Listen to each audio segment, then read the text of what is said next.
Welcome to Sleepy Crime. Before we begin tonight's case, I'd love to know where are you watching from right now. I'm always amazed to see these stories reach people from all over the world.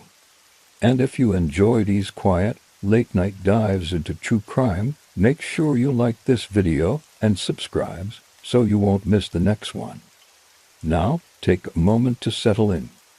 Whether you're lying in bed, wrapped in a blanket, or sitting in a dimly lit room with your headphones on, let the outside world fade. Let your breathing slow. Let your shoulders loosen. Tonight's story is meant to be heard in the calm of the night, where nothing feels rushed, and every detail unfolds at its own pace. This isn't the kind of story that shouts. It whispers. It moves through quiet corridors, past the steady hum of hospital machines and the muffled footsteps of nurses making their rounds. A hospital at night can feel almost otherworldly, like slow voices hushed, the air heavy with the weight of life and death. Patients drift in and out of sleep, trusting completely in the people who watch over them. But what happens when the person watching over you isn't there to help? When the hand adjusting your foreline is the same hand that is quietly deciding you want to see the morning. For years, in hospitals across New Jersey and Pennsylvania, patients died in ways no one could explain. The deaths were sudden, unexpected, and far too many of them had one thing in common. The same man was there. His name was Charles Cullen. To his colleagues, he was quiet, polite, maybe a little strange, but nothing alarming. To his patients, he was just another nurse in scrubs, offering care in their most vulnerable moments. But behind the calm voice and the gentle manner was something far darker. Cullen would later claim he was trying to ease suffering. The truth was much more complicated and far more chilling. Let's begin. Charles Edmund Cullen was born on February 22, 1960, in West Orange, New Jersey, the youngest of 8 children in a working-class Irish Catholic family. His father, Edmund, was a bus driver who died when Charles was still an infant, leaving his mother, Florence, to raise the large family on her own. They lived in a cramped, aging house, where money was always tight, and the air often carried the tension of trying to make ends meet. Charles would later describe his childhood as lonely, overshadowed by a constant sense of being unwanted, not by his mother, whom he adored, but by the world around him. School was no refuge. He was a small, awkward child, prone to being bullied, and he never seemed to fit in. Teachers saw him as quiet and withdrawn, sometimes lost in his own head. His classmates saw him as strange, someone to tease or ignore. Charles absorbed it all, internalizing the idea that he was different, an outsider. As he got older, the isolation deepened. By his own account, he felt invisible unless someone was mocking him, and he carried that quiet resentment like a stone in his pocket. Tragedy came early. When Charles was in his teens, his older brother was killed in a car accident, shattering what little stability the family had. Then, when he was just 17, his mother was killed in another car crash. Her death devastated him. Florence had been his anchor, the only person who seemed to truly care for him, and losing her left him adrift.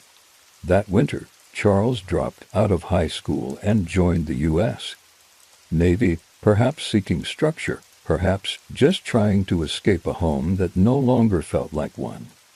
In the Navy, Cullen trained as a ballistic missile technician, serving aboard the submarine USS Woodrow Wilson.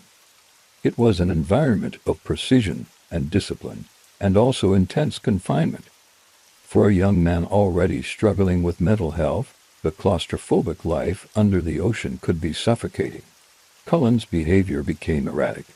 He was known for being moody, sometimes lashing out over small things, other times retreating into long silences. There were rumors among his shipmates about strange incidents, like the time he was found sitting silently in the missile control room wearing a surgical mask without explanation. In 1984, after several disciplinary problems and at least one suicide attempt, Cullen was medically discharged from the Navy. He returned to New Jersey with no clear path forward. That same year, he enrolled in the Mountainside Hospital School of Nursing in Montclair. It was here that he found what would become both his career and his cover. As a nursing student, Cullen was diligent and competent, excelling in his coursework and clinical rotations. He graduated in 1986, one of only a handful of men in the program, and took a job in the burn unit at St. Barnabas Medical Center in Livingston, New Jersey. From the outside, it looked like a fresh start. Cullen was in his mid-20s, with a respected job and a future in a profession dedicated to helping people. But beneath the surface, old patterns and darker impulses were already at work. Former colleagues would later recall that he sometimes displayed an unsettling fascination with patients on the edge of life and death. It wasn't that he was outwardly cruel, rather, he seemed almost too comfortable around suffering, too detached when others were distressed. It was at St. Barnabas that the first suspicious deaths began. In 1988, intravenous bags containing life-saving medications like insulin and digoxin, drugs that can be deadly in high doses, were mysteriously contaminated. Several patients died unexpectedly. At the time, the deaths were written off as medical complications, but in hindsight, investigators believe these were Cullen's first murders. No one suspected him then. He was just another nurse, working long hours blending into the background. His personal life during this period was unraveling. In 1987, Cullen married a woman named Adrienne Baum, and they had 2 daughters. But the marriage was turbulent. Adrienne later described him as controlling, moody, and prone to fits of temper. He was often obsessed with perceived slights from coworkers or neighbors, convinced that people were conspiring against him. She claimed he once put lighter fluid in a coworker's drink, a story that, at the time, sounded like an angry exaggeration, but would later feel disturbingly plausible. By 1993, the marriage had collapsed. Adrienne filed for divorce, citing his erratic behavior and fears for her safety. She told the court that Charles had harmed family pets and left dangerous chemicals lying around the house. The divorce was finalized, and Cullen's mental health declined further. He moved into a basement apartment and began drifting between jobs, a pattern that would define the rest of his career. Each time whispers of strange incidents or patient deaths began to surface, he would quietly resign and find work at another hospital, often within weeks. What made this possible was a combination of systemic failures and the quiet nature of his crimes.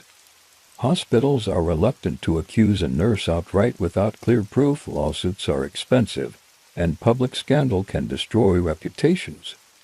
So Cullen was allowed to leave quietly, sometimes even with neutral or positive references, while the deaths he left behind were buried under paperwork and medical jargon. By the mid-1990s, Cullen had worked at multiple facilities, including Warren Hospital and Hunterdon Medical Center.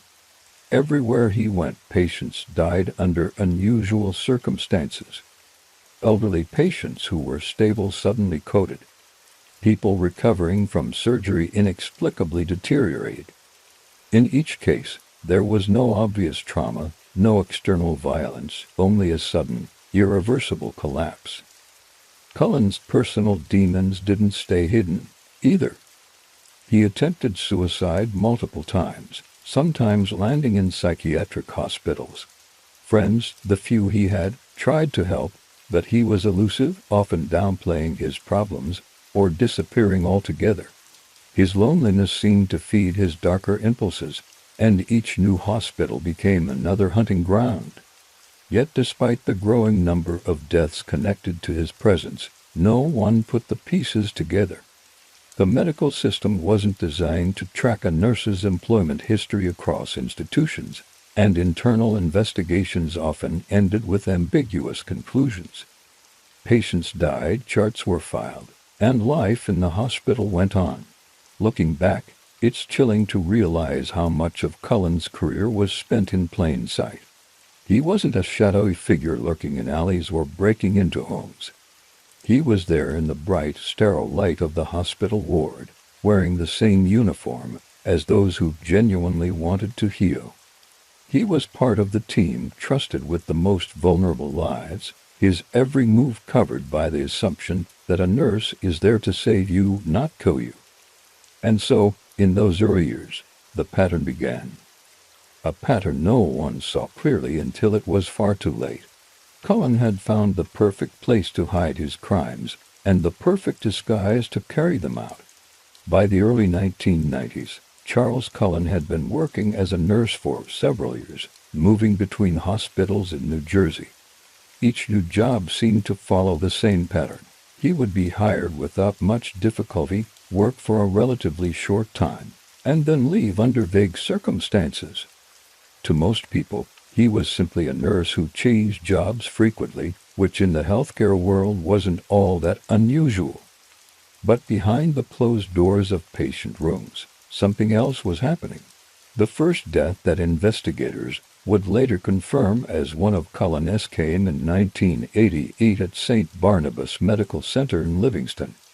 A patient in the burn unit, recovering from a serious injury but expected to survive, suddenly went into cardiac arrest. The medical team rushed in, but it was too late. There was no clear reason for the collapse. Blood tests revealed dangerously high levels of insulin, something that had never been prescribed. At the time, it was chalked up to an unexplained medical complication. Cullen said nothing, and no one suspected him. But in later interviews, he admitted this was his first murder. The method he used was as subtle as it was lethal. Insulin, when given in excess, can drop blood sugar levels to the point where the brain and heart stop functioning. Digoxin, another drug he favored, is used in controlled doses to strengthen heart contractions in patients with certain heart conditions. In large amounts, it can stop the heart entirely. Both drugs were commonly stored in hospital medication rooms, accessible to nurses without much oversight. Cullen didn't need to smuggle anything in. He simply took what was already there, slipping fatal doses into 4 bags or directly into patients' saline lines. Because the victims were often already sick or recovering from surgery, their deaths rarely raised alarm. Hospitals are, by nature, places where people die. Families grieved, doctors signed death certificates, and Cullen quietly moved on. His ability to choose victims who wouldn't immediately trigger suspicion was part of what allowed him to operate undetected for so long. In 1991, after 3 years at St. Barnabas, Cullen left under unclear circumstances. He later claimed he resigned because of disputes with management, but hospital staff recalled that there had been an unusual spike in patient deaths during his tenure. Nothing was proven, and there was no formal investigation. Within weeks, he found work at Warren Hospital in Phillipsburg, New Jersey. At Warren, the pattern continued.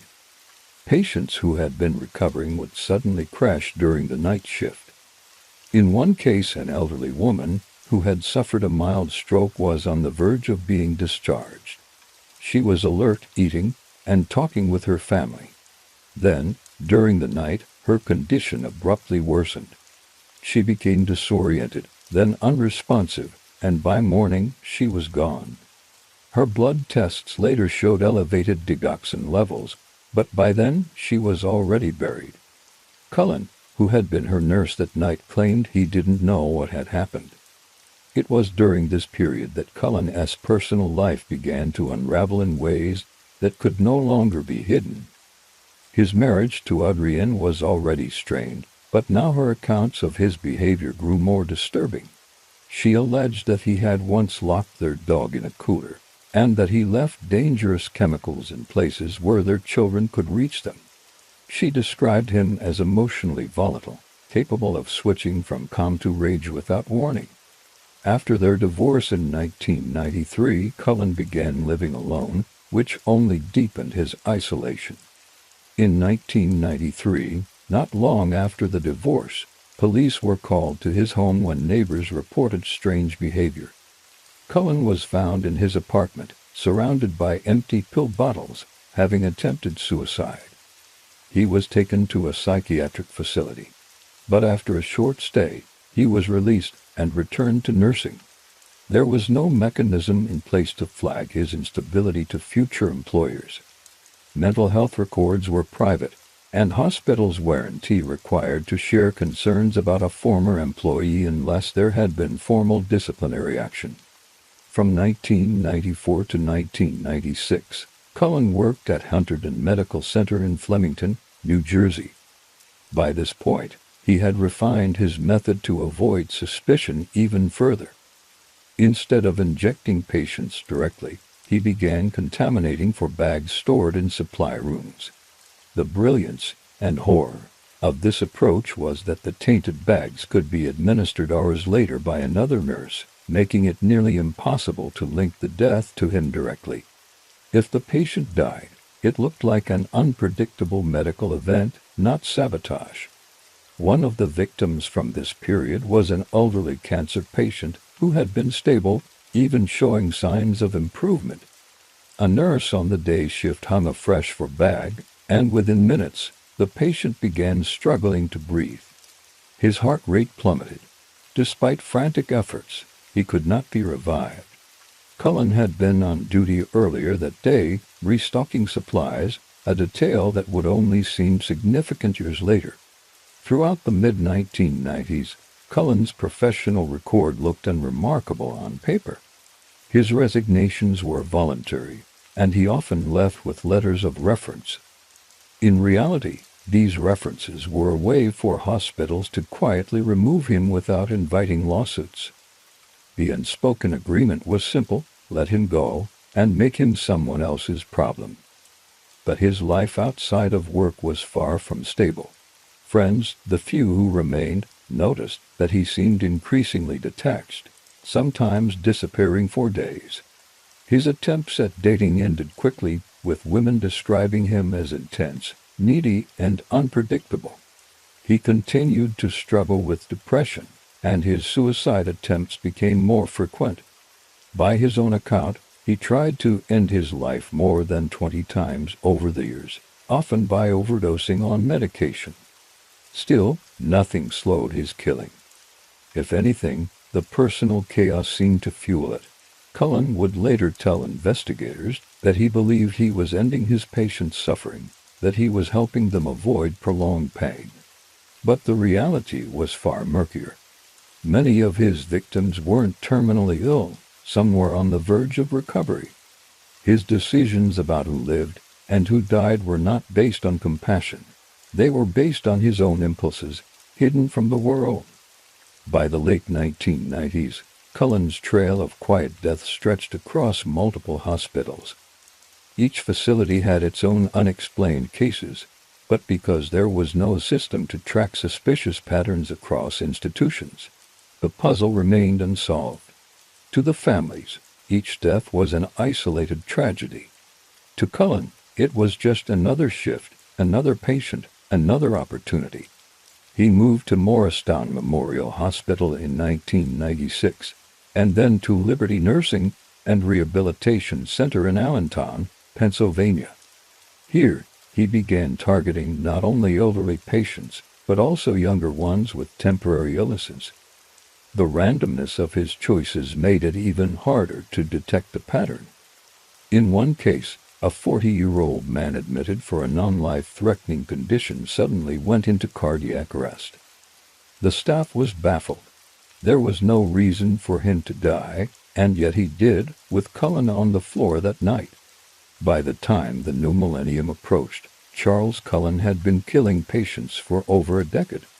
The number of deaths was unknown, the suspicions scattered across multiple hospitals, and the man himself remained quietly employed, his name never appearing in any criminal investigation. He was still just a nurse, a quiet, odd man who kept to himself, and that was exactly how he wanted it. But in the years to come, his methods would begin to catch up with him. The same quiet patterns that had allowed him to operate unnoticed would eventually draw the attention of people who were willing to ask the questions no one else had, and when they did, the scale of his crimes would stun the world.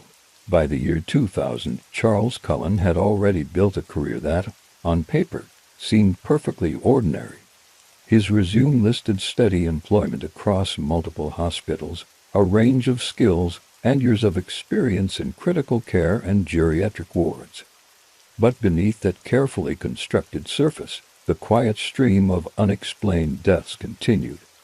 Patients who were recovering would suddenly slip away in the middle of the night.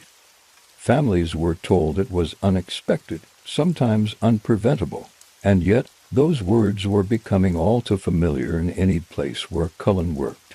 His move to the Easton Hospital in Pennsylvania was meant to be a fresh start. He had left Liberty Nursing and Rehabilitation Center without fanfare, just as he had left every job before.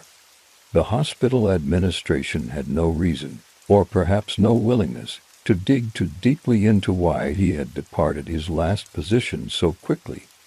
Hospitals were reluctant to openly accuse a staff member of wrongdoing without undeniable proof.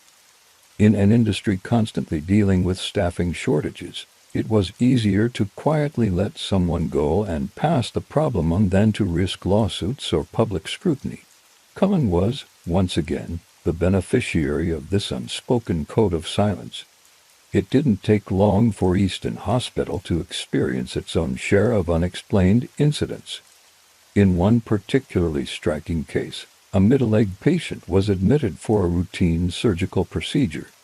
His condition was stable, and his prognosis excellent. Then, on a night when Cullen was working, his heart stopped without warning. Efforts to revive him failed. A toxicology report revealed elevated digoxin levels, far higher than anything prescribed. But the finding was brushed aside. Some doctors speculated it could have been a lab error. No one demanded an investigation. Cullen remained on staff. Outside of work, his life was unraveling further. He had entered into a new relationship, but it quickly turned toxic.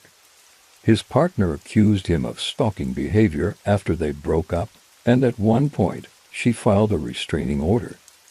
In her statements to police, she described Cullen as obsessive and controlling, prone to showing up uninvited and calling repeatedly.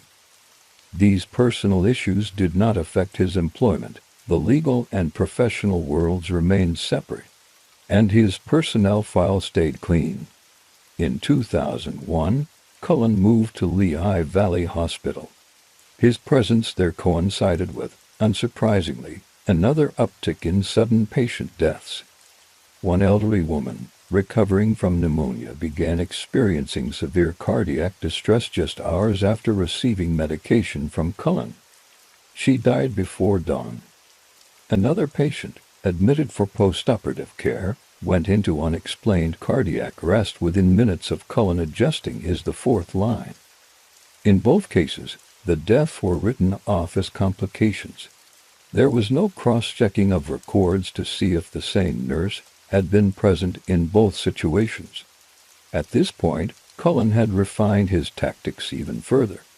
Instead of choosing patients who might attract immediate suspicion if they died, he began to focus on those with complex medical conditions, where a sudden decline could be explained away.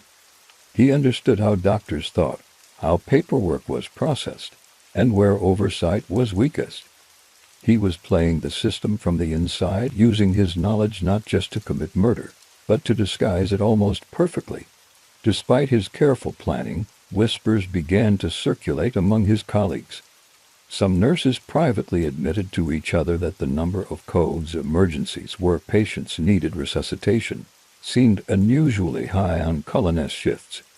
Others noticed that he spent a lot of time at the medication dispensing system, sometimes without a clear reason. But in the absence of proof, suspicion stayed just that, a feeling, a gut instinct that no one was willing to put in writing. In 2002, Cullen took a job at St. Luke's Hospital in Bethlehem, Pennsylvania. Here, the pattern intensified. Over the course of just a few months, several patients under his care died unexpectedly. One was a priest recovering from pneumonia, whose condition had been improving steadily. Another was a cancer patient who had been responding well to treatment.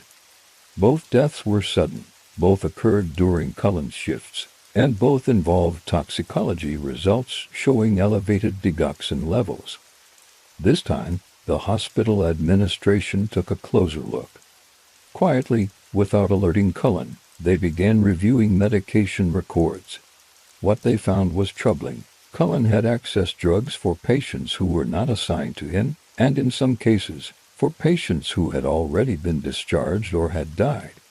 When questioned about it, Cullen offered vague explanations, claiming he was helping other nurses or checking stock levels. The administration didn't buy it, but they didn't call the police either. Instead, they confronted him privately and offered him the chance to resign. It was a decision that would haunt them. By letting Cullen walk away without involving law enforcement, they ensured he could find work elsewhere. There was no public record of wrongdoing, no investigation that might have uncovered the truth. Just days after leaving St. Luke's, Cullen began applying to other hospitals. His resume still looked clean, and the references, though carefully worded, didn't raise any red flags. He soon landed a position at Somerset Medical Center in Somerville, New Jersey. It was here that his career and his freedom would eventually unravel. At first, Cullen operated as he always had, blending into the background, keeping his head down, and working quietly. But in his 2 years at Somerset, the number of patient deaths rose sharply. It became impossible for some staff members not to notice. Doctors began to question why certain patients, who had been stable or even improving, would suddenly go into cardiac arrest shortly after Cullen's visits. One incident in particular began to raise serious alarms. A patient who had been admitted for a relatively minor condition, something entirely treatable, died unexpectedly after a shift in which Cullen had administered medication. The toxicology results came back with dangerously high digoxin levels. Unlike previous hospitals, Somerset had more advanced tracking systems for medication access, and they could see exactly who had withdrawn the drug. The name that came up was the same one that had appeared far too often, Charles Cullen. Still, the investigation moved slowly.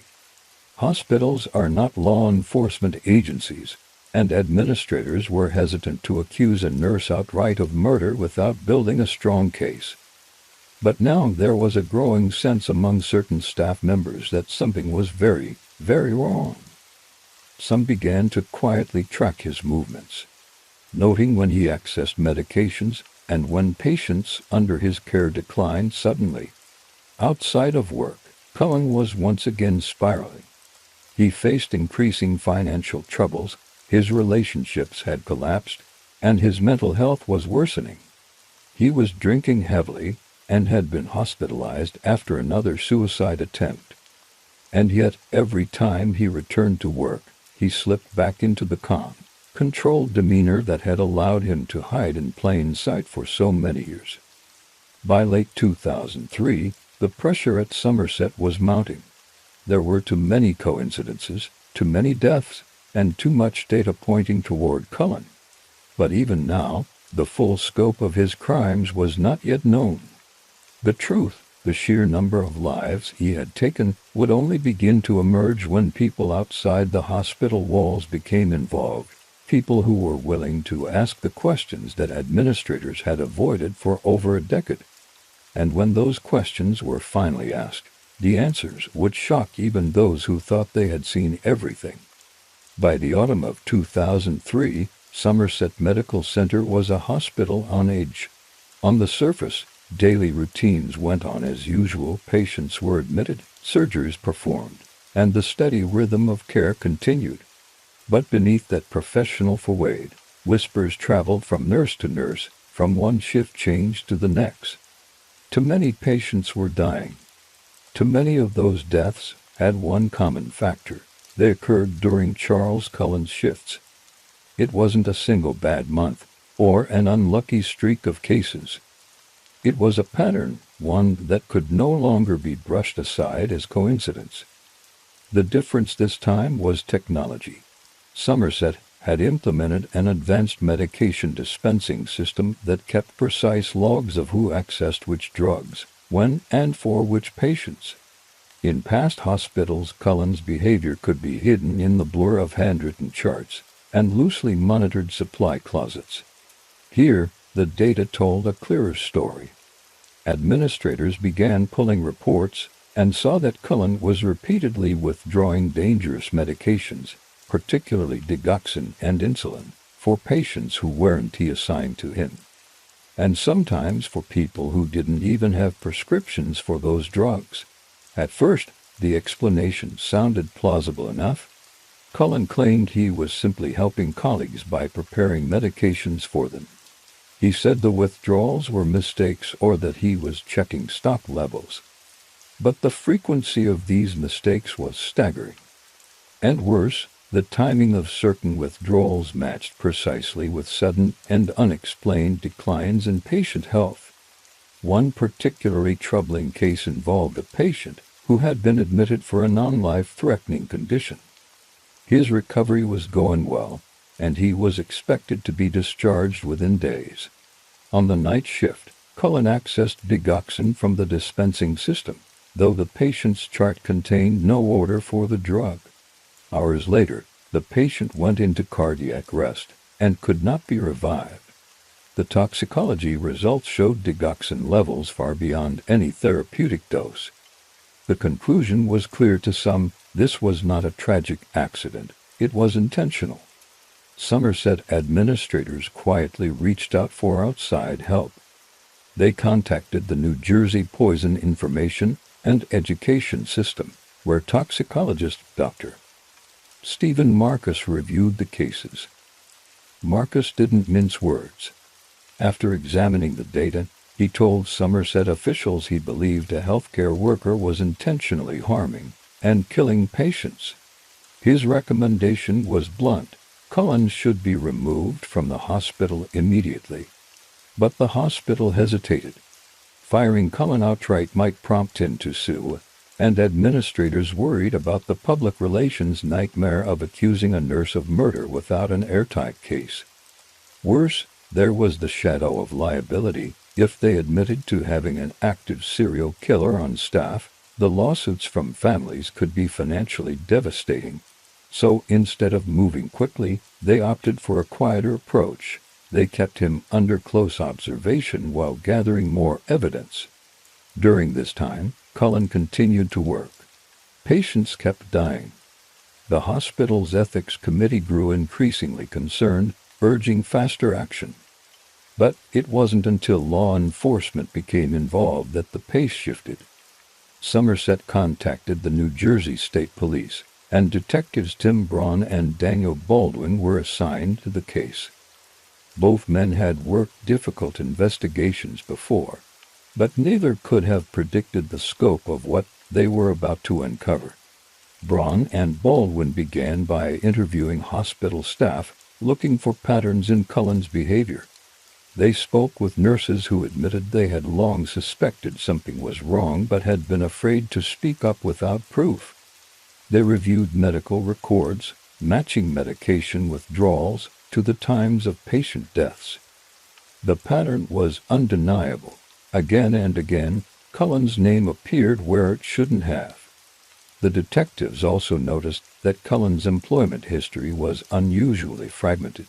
He had worked at more than a dozen hospitals and nursing homes over the years, rarely staying in one place for long. Each time he left, it was under vague circumstances, personality conflicts, staffing changes, or personal reasons, but there was never a recorded disciplinary action. never a clear reason to explain his constant moves. This, Braun and Baldwin realized, was the perfect camouflage for a killer in the medical field. He never stayed long enough for an official investigation to catch up with him, and hospitals were reluctant to share potentially damaging information with future employers. To build their case, they needed more than patterns and suspicion. They needed hard evidence. That's when they turned to one of Cullen's few friends at Somerset, a fellow nurse named Amy Lauren. Amy had worked alongside him for years and initially refused to believe he could be guilty of anything so monstrous. But when investigators showed her the medication records and the correlation to patient deaths, she was stunned. Amy agreed to help. With her cooperation, police wired her with a recording device and encouraged her to speak with Cullen outside of work. These conversations were meant to be casual, giving him a chance to talk about the hospital's investigation or anything he might be feeling. At first, Cullen was guarded, but over time, small admissions slipped through, comments about patients who weren't going to make it anyway or how sometimes it's better to just let go. Amy understood that these weren't random philosophical musings. They were glimpses into the justifications he told himself to excuse his actions. Meanwhile, Somerset administrators, under growing pressure from the police and the Poison Control Center, finally placed Cullen on paid leave. The move kept him out of the hospital but also gave him time alone, time that detectives feared he might use to harm himself or destroy evidence. The turning point came when investigators obtained a warrant for Cullen's home. Inside, they found not only medications that should never have left the hospital, but also detailed records of drug dosages and patient information. Combined with the hospital's dispensing logs, this was enough to secure an arrest. On December 12, 2003, police lured Cullen to a diner under the pretense of meeting Amy for coffee. When he arrived, Braun and Baldwin were waiting. He was arrested quietly, without incident, as customers in nearby booths continued their meals, unaware they were witnessing the capture of one of the most prolific serial killers in American history. Even in custody, Cullen was not immediately forthcoming. At first, he downplayed his actions, admitting only to a handful of mercy killings. But as detectives pressed him, and as he realized the depth of the evidence against him, the number began to climb. 20 patients, 30. Eventually he claimed responsibility for as many as 40 deaths, and hinted there could be hundreds more. Some of these deaths could never be confirmed, either because the bodies had been cremated or because toxicology tests were never performed. For Braun and Baldwin, the realization was chilling. They had not just caught a killer. They had caught someone who had been killing for decades, moving through hospitals like a ghost, leaving behind grief and unanswered questions. And though Cullen now sat in a jail cell, the full truth of his crimes, the exact number of lives he had taken, might never be known. This was only the beginning of the legal battle that would follow, a case that would force hospitals and lawmakers to confront uncomfortable truths about the healthcare system itself. Charles Cullen had exploited not just patients' trust, but also the reluctance of institutions to confront the possibility of evil in their midst, and in doing so, he had shown just how dangerous silence could be. When Charles Cullen was brought into the small, windowless interrogation room in December 2003, he looked less like a man suspected of dozens of murders and more like an exhausted middle-aged nurse at the end of a double shift. His dark eyes avoided direct contact, and his thin frame slumped in the chair as if gravity itself was wearing him down. Detectives Tim Braun and Daniel Baldwin knew that appearances meant nothing here. Cullen's quiet demeanor was a mask, one he had worn successfully for nearly 2 decades. But they also knew they couldn't start this interview like a conventional suspect interrogation. They were dealing with someone who was intelligent, manipulative, and potentially willing to withhold the truth forever. They began gently, asking about his work history, his career as a nurse, his reasons for moving from one hospital to another. Cullen answered in short, soft sentences, rarely offering more than the bare minimum. It was the same pattern he had used when hospital administrators questioned him in the past, enough to seem cooperative, but never enough to reveal what they truly needed to know. But Braun and Baldwin had an advantage those administrators didn't. They had data. The detectives laid out the medication dispensing logs, the times and dates of withdrawals, the patient charts, and the timelines of deaths. They didn't accuse him outright, at least not in the beginning. Instead, they framed the discussion around patterns, strange coincidences that kept happening whenever he was on shift. They noted that these were not terminal patients, not people in the final hours of life, but often individuals who had been recovering well.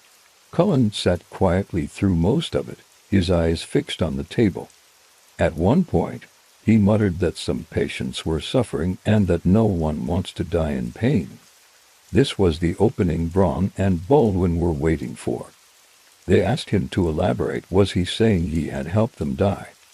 Cullen hesitated, then admitted almost in a whisper that he had eased some people's passing. It was a small admission, but it was the first crack in the wall. From there, the conversation became a slow, methodical unspooling. Cullen's initial number was small. He mentioned a handful of cases where he had allegedly acted out of mercy. But the detectives had prepared for this. They knew that serial offenders often test the waters, offering partial truths to gauge the reaction of their interrogators. They presented more records, more names, more unexplained deaths that matched his shifts. With each set of files placed before him, Cullen's resistance weakened. He began nodding when a patient's name was read, sometimes adding brief, chilling details. How he had accessed the IV line, which drug he had used, how long it had taken for the patient to go into distress. The drugs themselves were a critical part of the story. Cullen explained, almost clinically, that he favored digoxin because of its potency and the way it could induce fatal heart rhythms without raising immediate suspicion. Insulin, too, was effective, especially in non-diabetic patients, where it could drive blood sugar to dangerously low levels in a matter of minutes. In some cases, he had used paralytic agents, drugs that would stop a patient's breathing entirely while leaving them conscious in their final moments.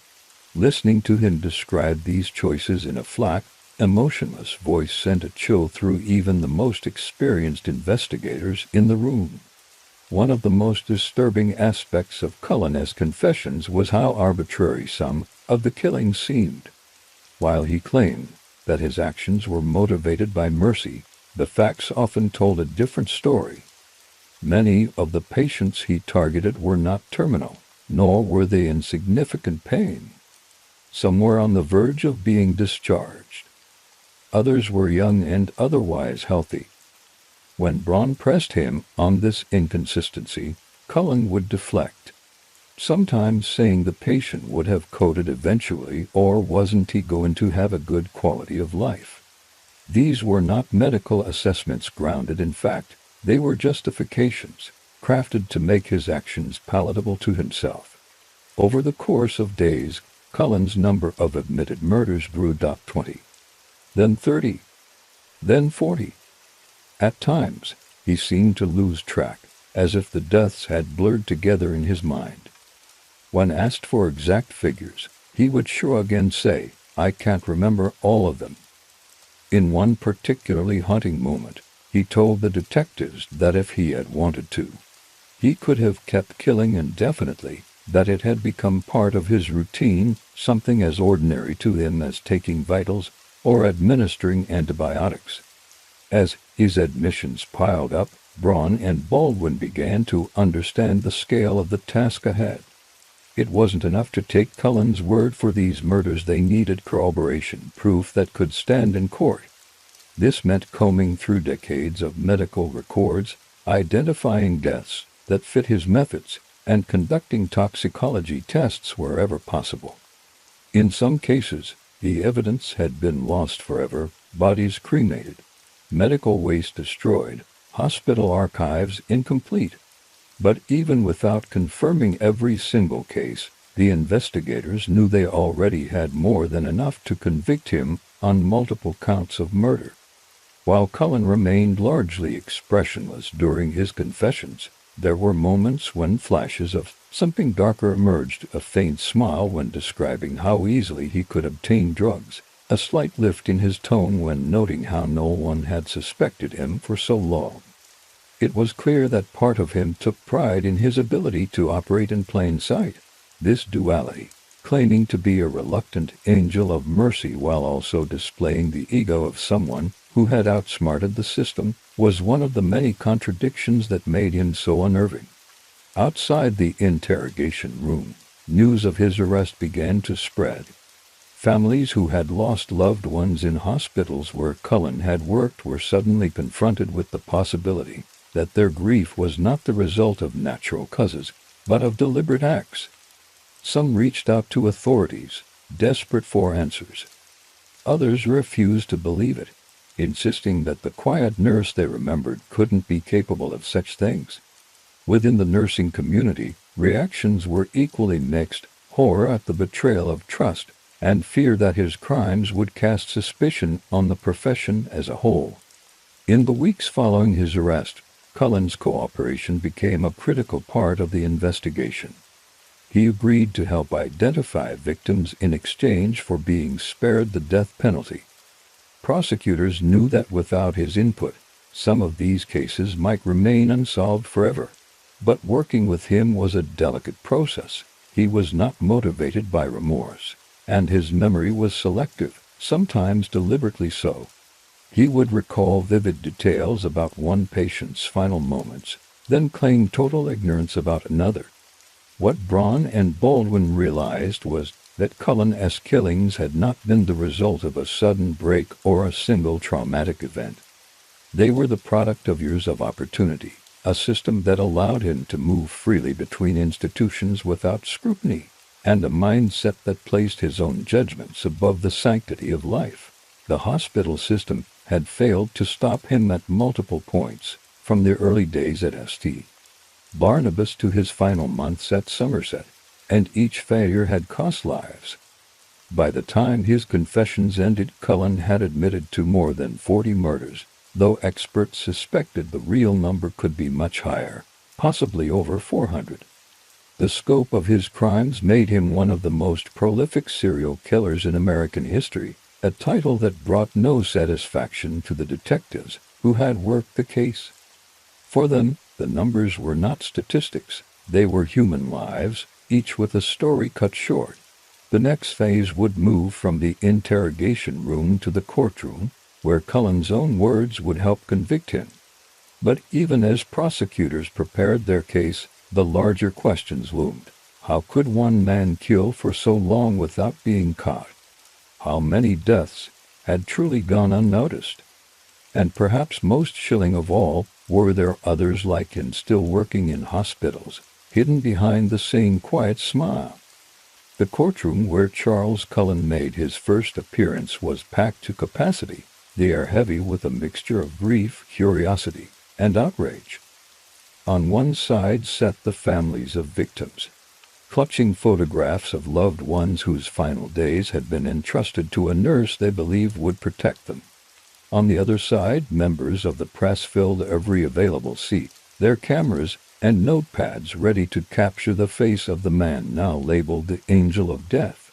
The defendant himself entered quietly, wearing a plain jumpsuit and avoiding eye contact with the gallery. To those watching, his demeanor was chilling, no visible remorse, no outward sign that he understood the devastation he had caused. From the beginning, prosecutors faced an unusual challenge. Cullen had already confessed to dozens of murders, but his cooperation was conditional. In exchange for avoiding the death penalty, he would help identify additional victims. This meant that the prosecution had to balance the need for justice with the practical necessity of extracting as much information from him as possible. The families had mixed feelings about this arrangement. Some were relieved that he would spend the rest of his life in prison without the lengthy appeals that often accompany capital punishment. Others believed that sparing his life was a betrayal to the memory of those he had killed. The first trial focused on the most clearly documented cases, patients whose deaths could be directly linked to Cullen through medical records, medication logs, and toxicology reports. These included both elderly patients and younger individuals who had been in stable condition before suddenly deteriorating under suspicious circumstances. Expert witnesses explained to the jury how drugs like digoxin, insulin, and vecuronium could be lethal in the wrong doses, especially when administered to patients who did not require them. Perhaps the most emotionally charged testimony came from the family members themselves. One after another, they took the stand to describe the final moments of their loved ones, the sudden phone call from the hospital, the confusion at being told that recovery had turned to decline overnight, the disbelief when they later learned that a nurse might have been responsible. Some wept openly as they spoke. Others kept their composure, but let their words convey the depth of their anger and loss. Cullen, for his part, rarely looked up during these accounts.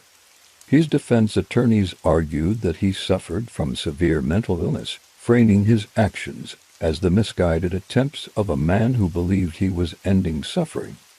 The prosecution countered that his pattern of killings, his choice of victims, and his ability to hide his actions for years pointed to something far more calculating, a deliberate abuse of trust that had nothing to do with mercy. As the first trial concluded, the jury returned guilty verdicts on multiple counts of murder and attempted murder. Cullen was sentenced to several consecutive life terms without the possibility of parole.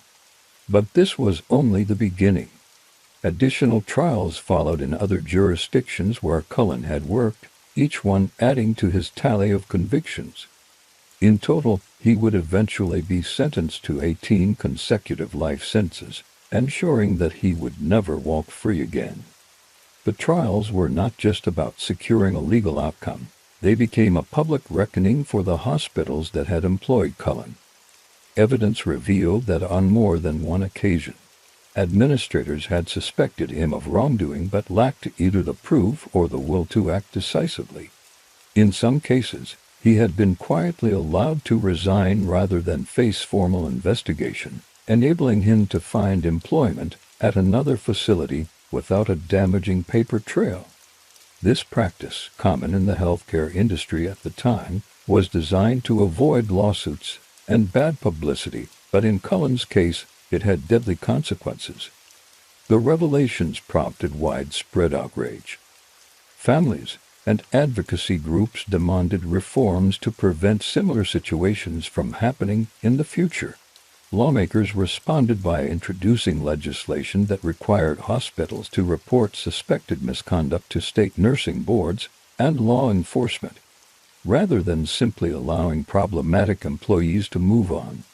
In New Jersey and Pennsylvania, where many of Cullen's crimes had occurred, Cullen laws were enacted to strengthen oversight of healthcare workers and to ensure that patterns of suspicious deaths would be investigated promptly and thoroughly. For the nursing profession, the Cullen case was a deep wound. Nurses are often ranked among the most trusted professionals in public opinion surveys. And for good reason, they are the frontline caregivers, the ones who spend the most time with patients. Cullen's actions were a betrayal not just to his victims and their families, but to the thousands of honest, dedicated nurses whose reputations were stained by his crimes. Nursing associations worked to reassure the public that cases like his were extraordinarily rare, and they advocated for better systems to detect and address potential threats early. In the media, Cullen's story was told and retold, often with a focus on the chilling contrast between his outward appearance and the enormity of his crimes. Documentaries, books, and investigative reports examined his background, his methods, and the institutional failures that had allowed him to operate undetected for so long. One of the most widely discussed aspects was his own explanation for why he had done it. While he occasionally spoke of ending suffering, interviews and psychiatric evaluations suggested more complex motivations, feelings of power, control, and a compulsion to act that he claimed he could not resist. For the families, however, no psychological profile or legislative reform could undo the loss. Many found some measure of closure in seeing Cullen behind bars for the rest of his life, but the wounds remained raw. Some became vocal advocates for patient safety, sharing their stories in the hope that raising awareness might save others. Others chose to grieve in private, avoiding the media attention that continued to swirl around the case. Inside prison, Cullen remained a difficult and often uncooperative inmate. At times, he refused to attend court hearings or to participate in proceedings, forcing judges to have him brought in by force. In one infamous incident, he repeatedly demanded a cup of water during a sentencing hearing, ignoring the judge's questions, and ultimately being removed from the courtroom. These disruptions only reinforced the perception that, even in captivity, Cullen sought to control the situation on his own terms.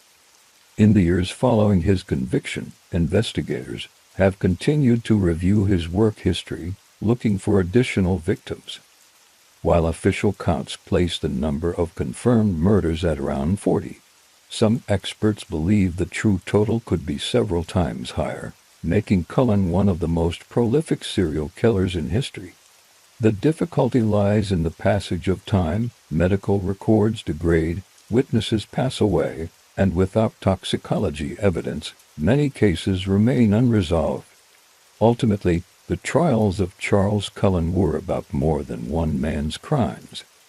They exposed weaknesses in the healthcare system, highlighted the importance of transparency and accountability, and forced a national conversation about the balance between patient trust and institutional responsibility.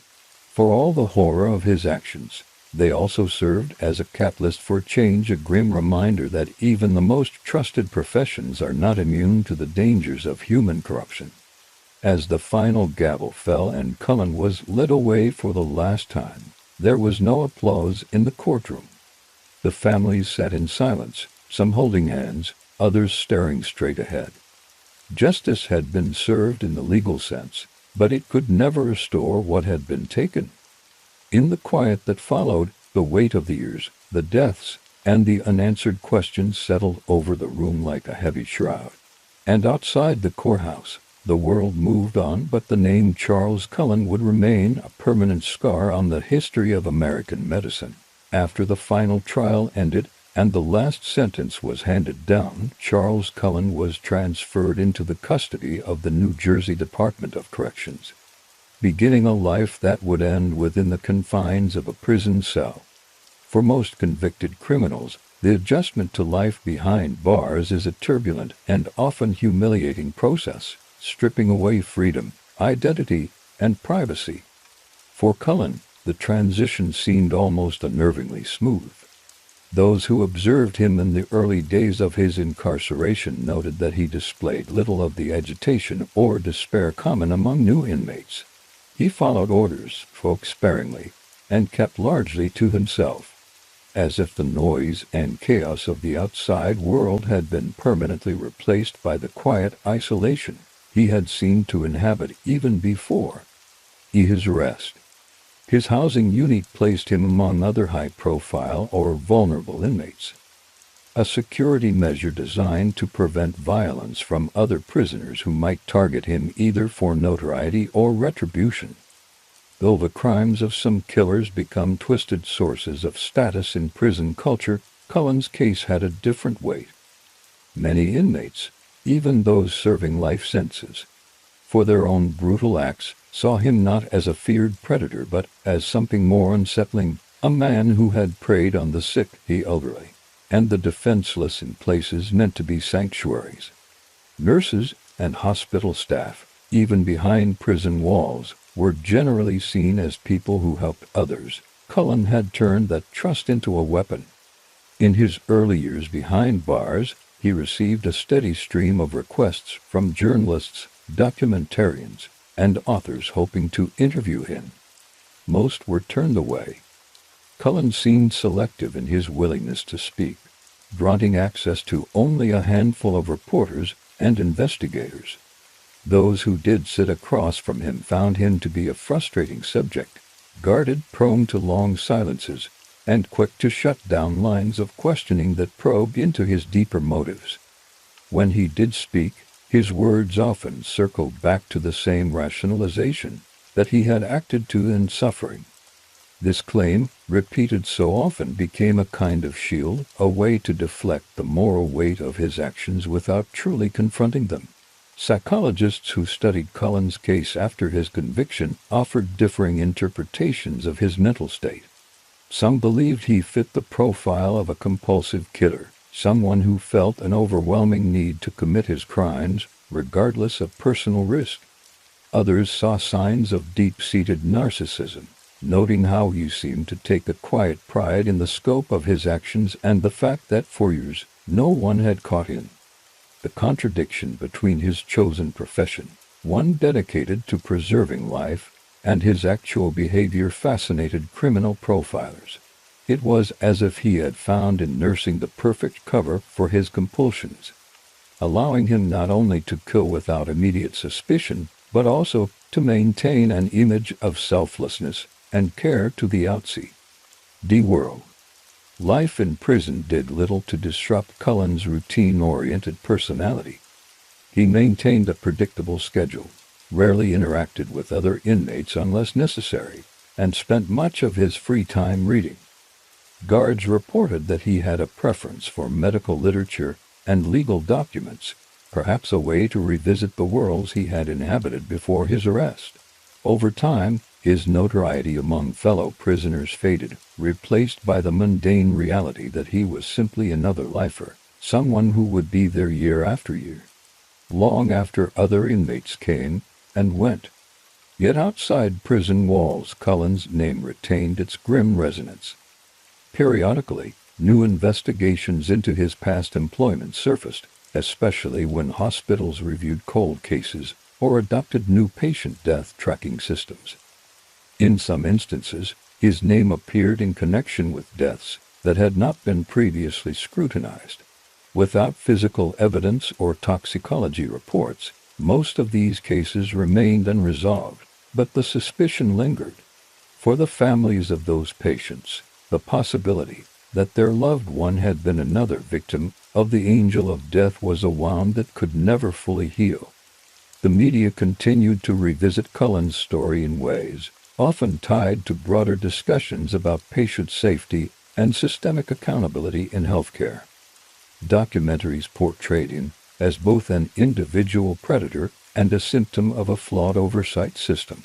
The release of the film The Good Nurse, based on the book by Charles Greber, brought his crimes to a wider audience, dramatizing the cat-and-mouse game that had led to his capture and shining a spotlight on the whistleblower nurse who risked her career to expose him. Public reaction to these portrayals was mixed. Some viewers saw them as necessary reminders of the importance of vigilance, while others worried that dramatizing Cullen's life risked turning him into a macabre figure of fascination.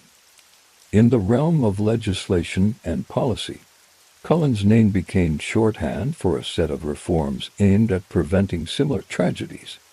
Hospitals across the United States strengthened internal reporting systems, improved coordination with law enforcement, and began using software that flagged unusual patterns in patient deaths and medication administration.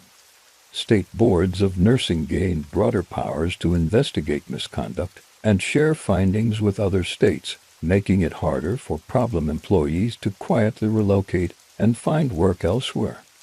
These changes, while significant, came at the cost of the lives lost before Cullen's arrest, a fact never far from the minds of those who fought for reform. Despite these shifts, there remained a tension in how society remembered Cullen. To some, he was a reminder that evil can wear the most unassuming face, that danger can lurk in the very people we are taught to trust. To others, he was proof that systems must be designed not on the assumption of universal goodness, but on the inevitability of human failure. The hospitals that had once employed him carried the stain of his actions for years, even after leadership changes and public apologies. For the nursing profession, his crimes were a betrayal that demanded ongoing efforts to rebuild public trust. In prison, Cullen aged quietly, largely insulated from the outside world. He had no significant disciplinary record, no escape attempts, no recorded incidents of violence against other inmates. His existence became almost monastic in its isolation, interrupted only by the occasional legal proceeding or interview request. And yet, even in silence, his story cast a long shadow. Each time a suspicious patient death made headlines, comparisons to the angel of death surfaced. A grim reminder that the safeguards built in the wake of his crimes could never completely eliminate risk. For the families who had faced him in court, the knowledge that Cullen would never be released was a small comfort, but it did little to erase the memory of what had been taken. Many had spoken during his sentencing, directing their words not to the judge or jury but to Cullen himself, words he rarely acknowledged. They told him about birthdays missed, grandchildren never met, and milestones that should have been celebrated but were instead marked by absence. Whether he absorbed any of it was unclear. His expression rarely changed. By the second decade of his imprisonment, public interest in Cullen's daily life waned, replaced by the enduring lessons his case had forced the medical world to learn. For the true crime community, his story remained a benchmark for discussions about trusted killers, those who used their professional roles as both access and cover. For healthcare advocates, his name became a warning about what happens when red flags are ignored, when institutional reputation is placed above patient safety. In the end, Charles Cullen's life behind bars was defined not by drama but by the quiet, relentless passing of time, a fitting symmetry to the way he had committed his crimes. Just as he had once moved silently through dim hospital rooms, delivering death with a measured hand, he now moved silently through the corridors of a prison he would never leave. His notoriety preserved not through his own words or actions, but through the enduring impact of the lives he ended. The shadow he cast over American medicine would not fade with his death. It had been etched into the system, a permanent reminder that vigilance must never rest. By the time Charles Cullen had spent more than a decade behind prison walls, the man who had once drifted quietly through dimly lit hospital wards was no longer the center of daily headlines. The initial shock of his arrest had faded into a grim acceptance, the understanding that the full truth of his crimes might never be known. His official confession list stood at 29 confirmed murders, but investigators, journalists, and even Cullen himself had acknowledged that the real number was far higher. The unanswered questions lingered like the faint smell of antiseptic in an abandoned ward. How many lives had been stolen? And how many deaths had gone unnoticed because of the trust placed in a nurse's hands? Cullen rarely granted interviews anymore, and when he did, his responses were as clipped and unsettling as ever. He spoke with a flat, almost affectless tone, refusing to engage in discussions about remorse in the way the public wanted. If he admitted regret, it was framed not in terms of empathy for his victims or their families, but in vague acknowledgments of mistakes or unnecessary risks that had led to his capture. To those who had lost loved ones, these remarks only deepened their anger. They had come to see Cullen as a man who was not simply detached from the consequences of his actions, but who had learned to shield himself from them completely. Inside prison, his days followed a rhythm that was both monotonous and oddly fitting for a man who had once operated on his own private clock. Mornings brought roll call, afternoons were spent reading or in the yard, evenings passed in the dim light of his cell. Fellow inmates said that Cullen rarely smiled, rarely raised his voice, and seemed to carry a private world inside his head. The very isolation that drove many prisoners to anxiety or violence seemed to suit him. Perhaps it reminded him of those long night shifts in quiet hospital corridors, where the hum of fluorescent lights was the only sound, and the rest of the world was asleep. Yet even as he faded from the daily news cycle, Cullen's shadow still reached far beyond the prison walls. Families continued to come forward, suspecting that their loved ones had been among his victims. Some pursued private investigations, piecing together old medical charts, death certificates, and anecdotal accounts from surviving nurses.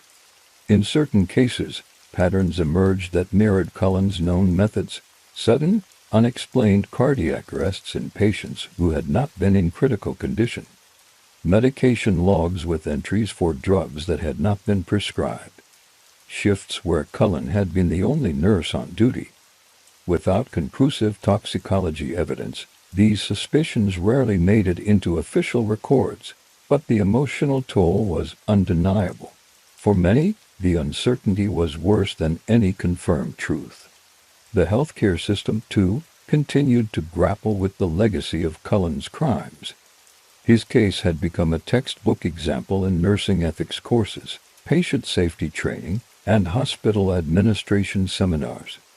Instructors would walk students through the timeline of his employment, pointing out the red flags that were ignored or dismissed: sudden resignations, internal complaints that went nowhere, patterns of patient deaths that were noticed but never thoroughly investigated. These discussions carried a dual message: that vigilance could save lives, and that systemic flaws could enable the worst outcomes if left unaddressed. For some of Cullen's former colleagues, the years had done little to dull the shock of learning the truth. A few had testified against him in court, recalling moments when they had sensed something was off, but couldn't he have imagined the scale of his actions? Others avoided public comment entirely, perhaps unwilling to reopen wounds or confront the possibility that they had missed signs that could have stopped him sooner. In private, many still carried the heavy question: if they had spoken up more forcefully, could they have saved lives? Public fascination with Cullen flared up occasionally, usually when a new documentary or dramatization appeared.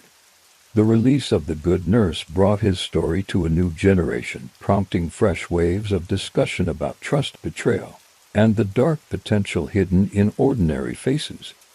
Viewers were struck by the fact that Cullen had never fit the stereotype of a serial killer: no wild-eyed mania, no obvious cruelty on display. Instead, he was calm, competent, and, to many patients, reassuring. That contradiction, perhaps more than anything, was what unsettled people most. It was a reminder that danger doesn't always announce itself loudly. Sometimes it wears a nurse's uniform and speaks in a gentle voice.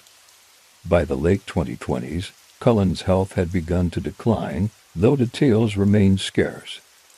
The Department of Corrections released no official updates, citing privacy regulations, but prison staff noticed he moved more slowly, took longer to respond, and sometimes withdrew even more deeply into himself.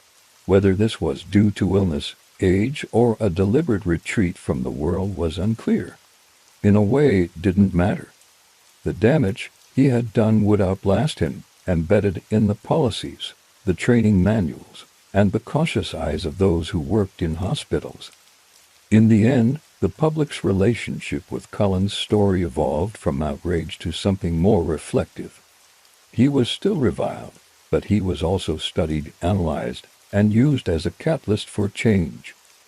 The anger that had once burned hot now ran like an underground current, powering reforms rather than headlines. For the victims' families, there was no closure, only endurance, a quiet, persistent determination to keep their loved ones' memories from being reduced to mere entries in a killer's tally. Cullen himself, when asked about his legacy in one rare interview, said simply, "I did what I did," no elaboration, no apology, no attempt to humanize himself. It was a statement stripped to its bones. and perhaps that was the truest reflection of who he was. As his story settles into the archives of true crime history, another name rises, one from an earlier era, but with a similarly chilling contradiction between outward image and inner reality. This time, the killer didn't wear scrubs or hide in sterile corridors. She wore floral dresses, smiled warmly at neighbors, and laughed with an almost childlike glee. Her victims were not anonymous patients, but husbands, children, and relatives who trusted her completely.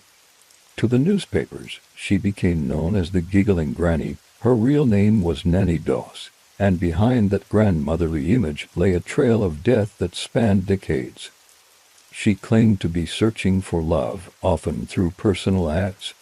But love, at least in her hands, had a habit of ending in sudden, unexplained illness. The poison she favored was easy to obtain, the funerals were tearful, and the suspicions, when they arose, were dismissed with the same ease as her charming laughter.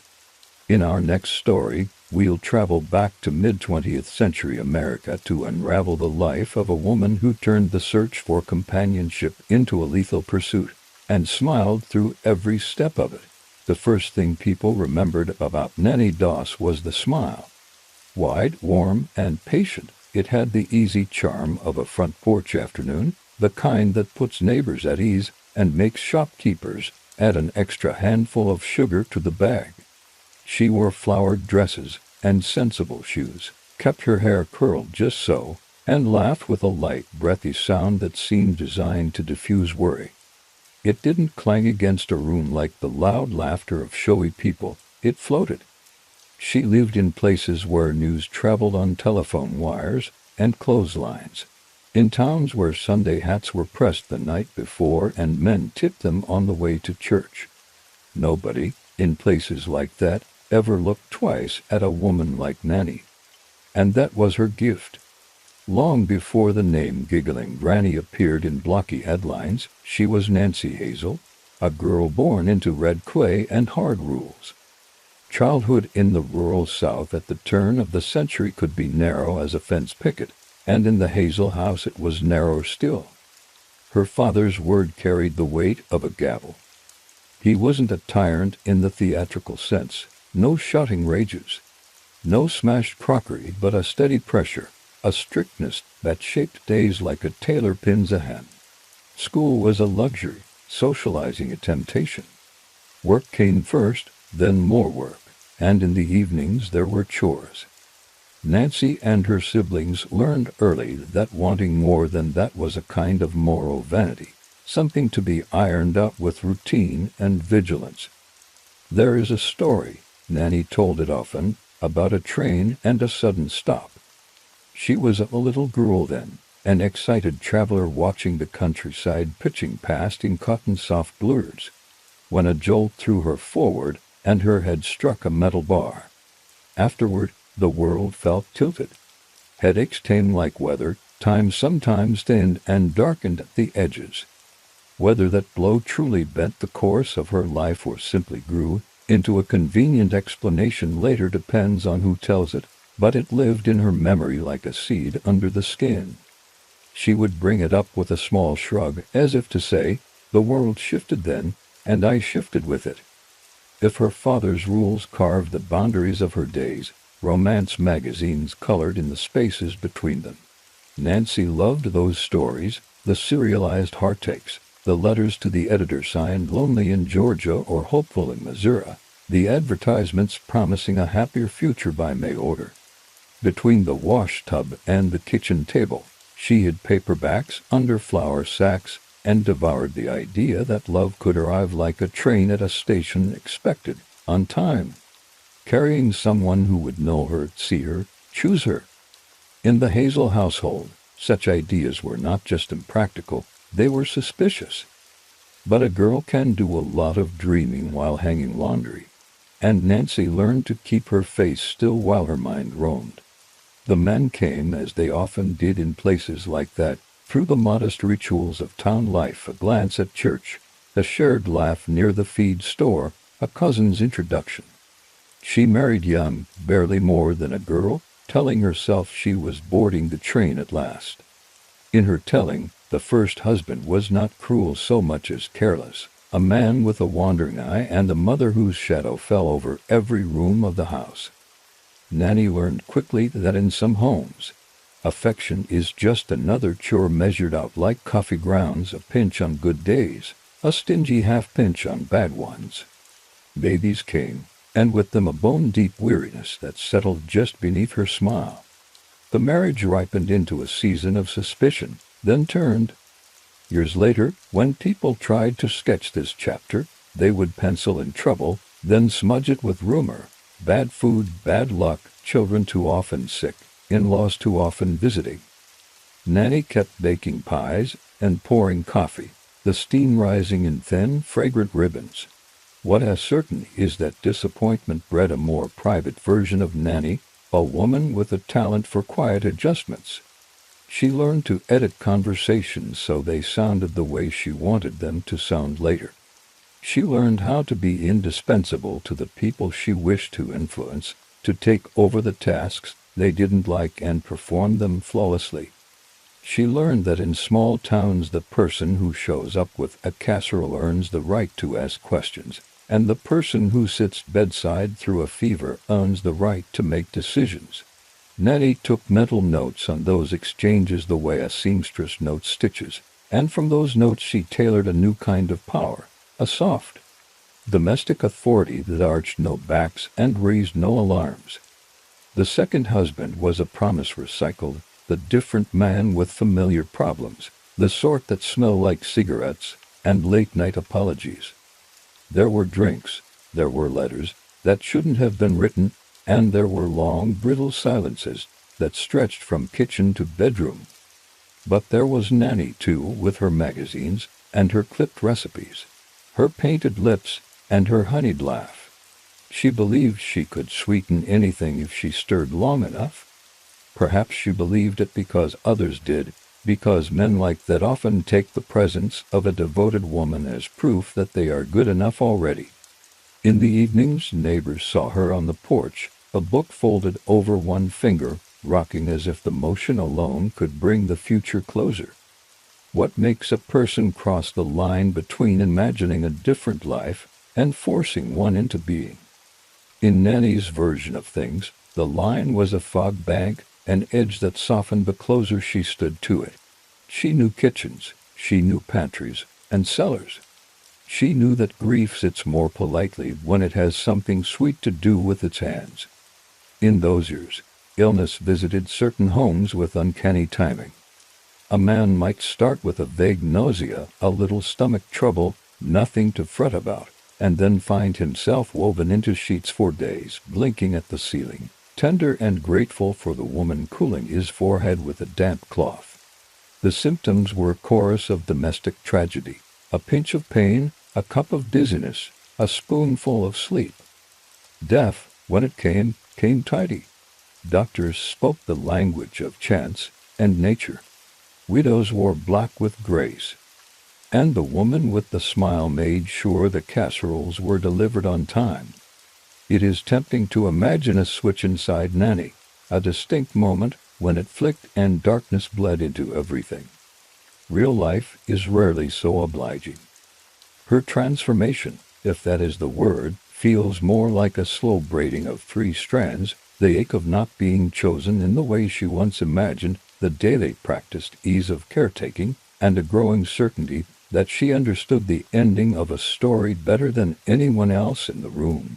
She cultivated reliability like a garden, punctual, tidy, the kind of woman who remembers the right birthday and never forgets the extra blanket on a cool night.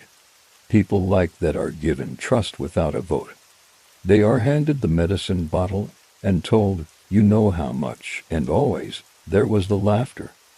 Reporters would later find it grotesque, how she giggled on the witness stand or smiled into cameras, and they named her for it. But long before photographs, that laugh worked like a key. It unlocked doors and loosened tongues. It reassured. It said, "I couldn't possibly be the cause of your discomfort. I am the balm." In places where the loudest people were often the most suspicious, Nannie perfected the art of being pleasantly forgettable. Her dresses were never too bright, her hair never too disheveled, her voice never too sharp. She was, in other words, the exact shape of safety that a community wants to believe in. If you listened closely, though, you could hear the clatter of a different rhythm underneath. Moves came in step with opportunity, a marriage that curdled replaced by a new promise, an inconvenient relation suddenly taken ill, an insurance policy purchased with the same cheerful pragmatism as a fresh set of curtains. Letters were sent and replied to, not just the romantic confessions in magazine columns, but the practical notes that greased the gears of life. Agents, clerks, friendly ministers. Nannie wrote in a careful hand. She made a habit of punctuating sentences with little curlicues that felt like a wink. Polite, always. Warm, even when the topic was money or medicine. To reconstruct these early years is to walk a hall of mirrors. Friends remembered her as devoted, kin remembered her as dutiful. More than one doctor signed a certificate with a sigh and a shrug as if fate had simply refused to be persuaded. It takes a rare mind to turn cultural expectations into camouflage, rarer still to enjoy the tearing. If Nannie felt fear, she hid it in the pantry with the preserves. If she felt triumph, she folded it into her laugh until it sounded like delight. What she showed the world was a woman who believed in better tomorrows, and who, when tomorrow disappointed her, knew a dozen ways to set the table for the day after.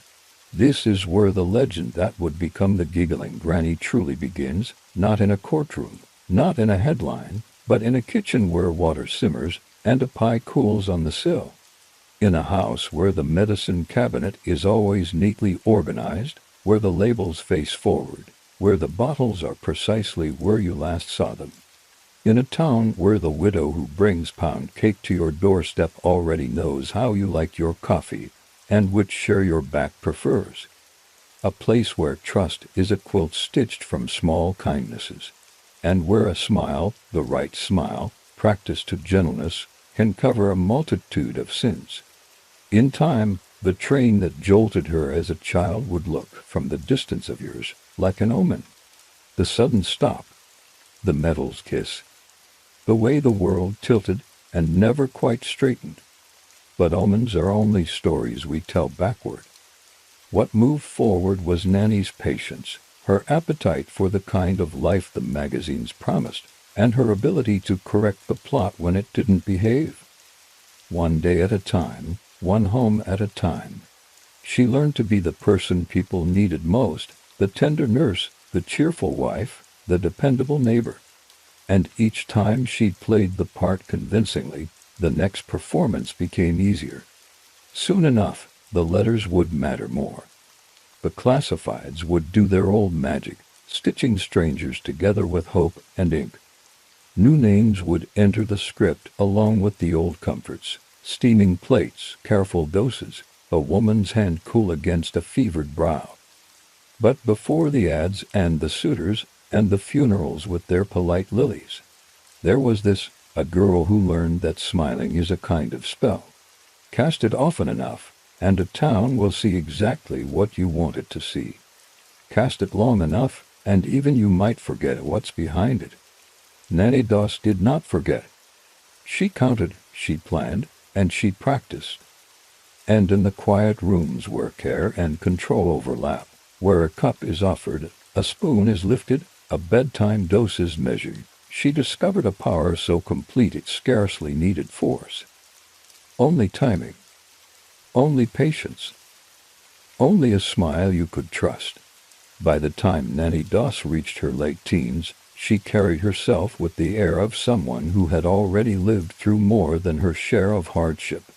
The rigid rules of her father's household had left her with few social experiences and almost no preparation for the complexities of adult relationships. But the moment she left home, she seemed determined to make up for lost time. She wanted romance, the kind she had read about in those tattered romance magazines she had hidden under her bed, and she was ready to believe that marriage would be her gateway to happiness. In 1921, at just 16 years old, she married her first husband, a man named Charlie Braggs. Charlie was a co-worker at the linen factory where she had been employed since her early teens, and at first glance, he seemed like a stable choice. He was steady, quiet, and had a job qualities that stood out in a small rural town where prospects could be limited. But their courtship was short, rushed by Nannie's eagerness to escape her father's control. Within months of meeting, they were married, and Nannie moved into a home that came with a complication she had not anticipated: Charlie's mother. From the start, the relationship between Nannie and her mother-in-law was strained. The older woman was domineering, quick to criticize, and highly protective of her son. In many ways, she was a mirror of Nannie's father, controlling, suspicious, and unwilling to grant Nannie any real independence. The tension in the household grew rapidly, and Charlie often sided with his mother, leaving Nannie feeling isolated and resentful. But divorce was rare and frowned upon, especially for a young woman with few resources. So she stayed, determined to endure and perhaps change her circumstances over time. Over the next few years, Nannie gave birth to 4 children, daughters in quick succession. At first, motherhood seemed to fulfill some of her longing for love and purpose. She doted on the girls, dressing them carefully and showing them off proudly when neighbors visited. But the pressures of raising 4 children in a small, conflict-ridden household took a toll. Money was tight, arguments were frequent, and Charlie began spending more time away from home. Nannie suspected he was unfaithful, and her bitterness deepened. It was during this period that the first whispers of tragedy touched the family. In 1927, 2 of Nannie's daughters died suddenly, both from what doctors at the time described as food poisoning. The symptoms, violent stomach cramps, vomiting, and rapid decline, came on quickly and ended with heartbreaking speed. At the time, no one suspected foul play. Childhood mortality was higher in those days, and such deaths, while tragic, were not unheard of. The community rallied around Nannie, seeing her as a grieving young mother who had been dealt a cruel hand. But those who knew her closely noticed something unsettling. While Nannie cried at the funerals, her grief seemed curiously brief. Within weeks, she was back at work, chatting with neighbors, and even speaking about wanting a fresh start in life. Charlie, however, seemed deeply shaken and wary. In later years, he would claim that he had begun to fear for his own safety and that of the 2 surviving daughters.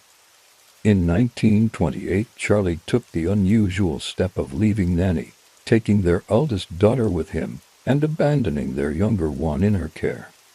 His sudden departure shocked neighbors, who had assumed that, despite their troubles, the marriage would endure.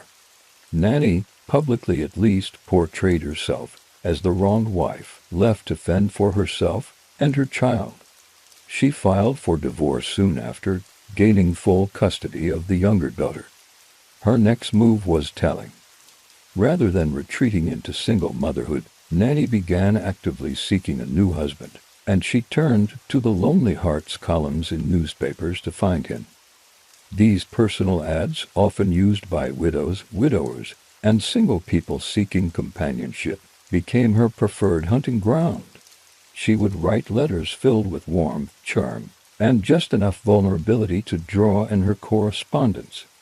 In 1929, she married her second husband, Frank Harrelson, after a brief correspondence. On paper, Frank seemed like a better match, older, more established, and free from overbearing family members. But Nannie's romantic hopes were quickly dashed.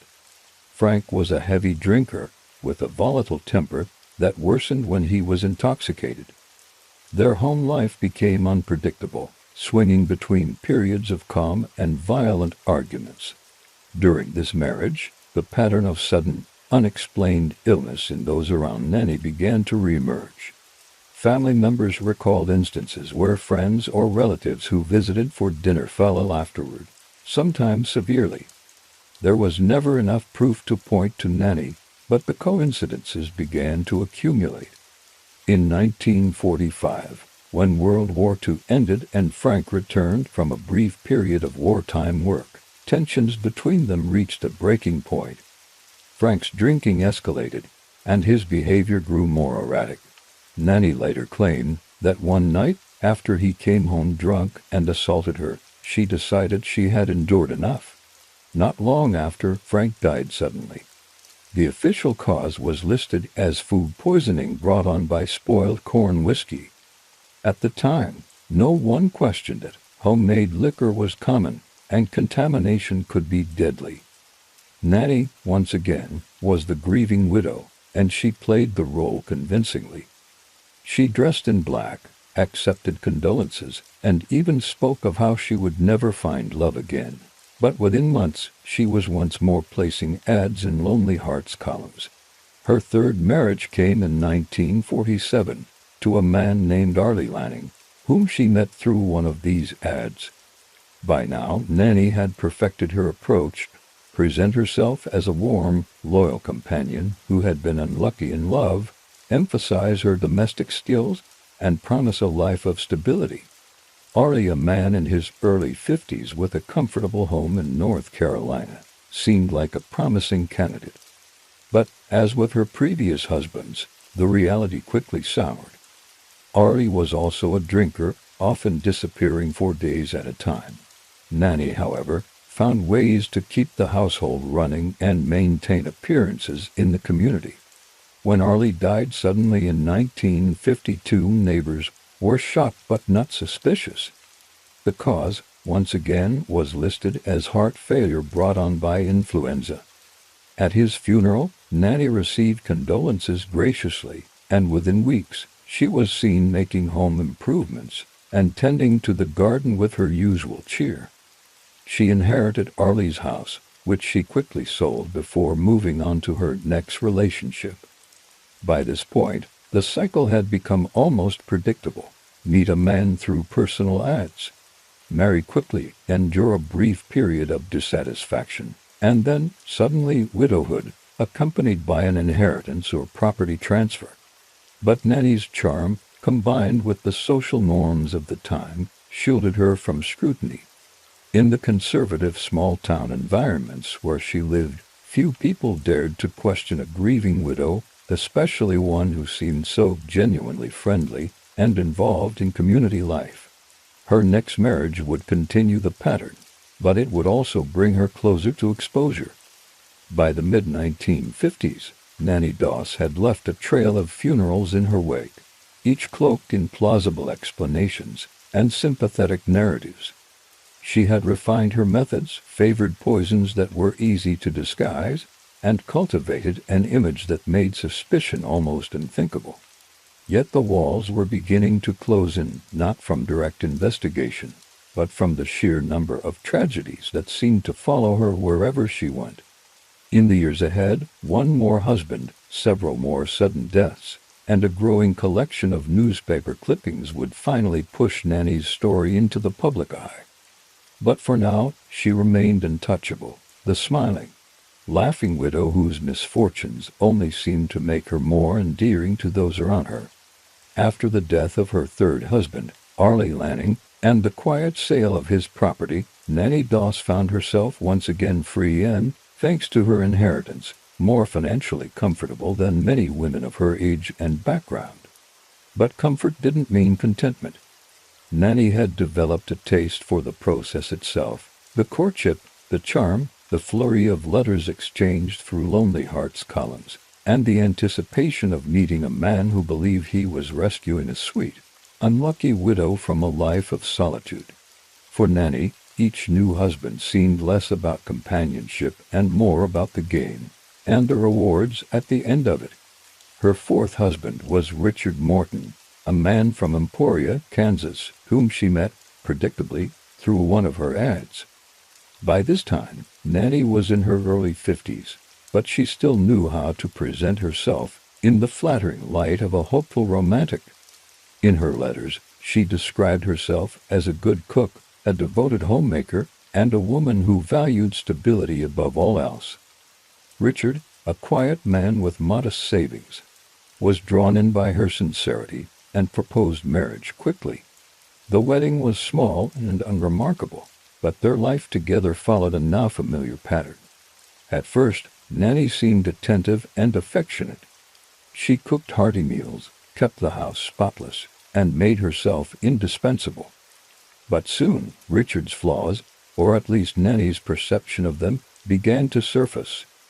She accused him of being unfaithful, of spending too much time away from home, and of taking her for granted. Whether these accusations were grounded in reality or simply another step in her internal process of devaluing a husband is unclear, but the result was the same as it had been before. Not long into the marriage, Richard began to suffer from unexplained stomach pains and bouts of nausea. He brushed them off at first, attributing them to age or perhaps bad food. But his condition worsened rapidly. Within weeks, he was dead. The cause was once again listed as a sudden illness, possibly a viral infection or spoiled food. No autopsy was ordered, and Nannie played the grieving widow with practiced ease. But as Richard was declining, something else had been happening in Nannie's personal life, something that revealed she was no longer limiting her lethal tendencies to her husband's. In 1953, Nannie's own mother, Louisa, had come to live with her for a time. Louisa was elderly and in declining health, but she was still able to move around and take part in daily life. Nannie told neighbors that caring for her mother was a joy and a duty she embraced wholeheartedly. Yet just days after Louisa moved in, she was dead. The official cause, stomach troubles. No one questioned it. After all, Louisa was old, and illnesses could come on quickly. But in retrospect, it seemed almost too quick. The speed with which the illness appeared and claimed her life mirrored the pattern seen in Nannie's husband's. If there was guilt or hesitation, Nannie didn't show it. She moved through her grief with composure, and within months she was once again corresponding with a potential new suitor. But death continued to shadow her family in ways that outsiders might have found suspicious had they been paying closer attention. Shortly after her mother's death, Nannie's sister, Dovie, fell seriously ill. Dovie had long been in poor health and was partially paralyzed, but she lived with a resilience that surprised many. When Nannie visited her, she brought homemade meals and treats, expressing concern for her sister's comfort. Dovie died not long after one of these visits. The cause was, again, gastrointestinal illness. Family members grieved but did not suspect foul play. Sickness, especially among those already frail, was tragically common in rural America at the time. The most chilling turn came when Nannie's actions seemed to directly impact her own grandchildren. In 1953, shortly after she had begun living with her daughter Melvina, tensions between mother and daughter flared. Melvina had recently given birth to a baby girl, and the relationship between her and her husband was strained. Nannie, ever the authoritative figure, often stepped in to help with the children, including Melvina's older son, Robert. One summer day, after an argument between Melvina and her husband, Nannie took charge of the children. When Melvina returned, she was told that the newborn baby had died. The cause, according to doctors, was asphyxia, though details were vague. Melvina was devastated, but Nannie reassured her that these things happened, and that she needed to be strong for her surviving son. Tragedy struck again 2 years later. In 1955, Melvina's son Robert died suddenly while in Nannie's care. He had been healthy, active, and full of energy, but one day he collapsed without warning. The official cause was listed as accidental asphyxia due to unspecified circumstances. Melvina, numb with grief, accepted the explanation at the time, though in later years she would recall flashes of doubt, moments when her mother's presence during these deaths seemed less like coincidence and more like cause. By this point, Nannie's life was a web of relationships, most of them ending in untimely deaths. Husbands, siblings, children, and grandchildren all had, at one time or another, fallen victim to sudden and severe illness shortly after being in her company. Yet no one in law enforcement had pieced the pattern together. Small-town deaths were often accepted without question, especially when the bereaved appeared as outwardly gentle and well-liked as Nannie. She attended church, baked for neighbors, and was known for her warm laugh, the one that would later earn her the nickname the Giggling Granny.